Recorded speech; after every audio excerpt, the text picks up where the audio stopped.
Strix Прецизност.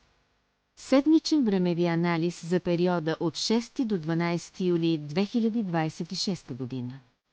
Тази седмица изисква фокус върху структурата.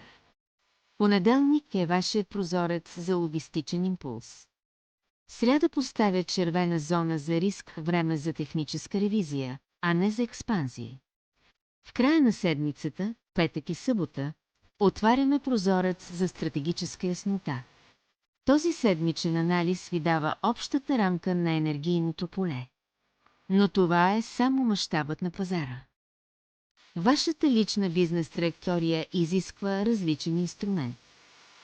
Докато този анализ е карта за всички, персоналният тайминг е вашият личен GPS. Той съпоставя вашите индивидуални данни с квантови прозорци, за да ви покаже точно кога да действате и кога да спрете за максимален бизнес резултат и лична полза. Спрете да гадаете времето за вашите сделки. Активирайте персоналния си тайминг днес през линка в био. Сканирайте QR кода. Искате ли още прецизност? Последвайте ни, абонирайте се и оставете вашия коментар под видеото. Вашето време е актив, управлявайте го с Strix.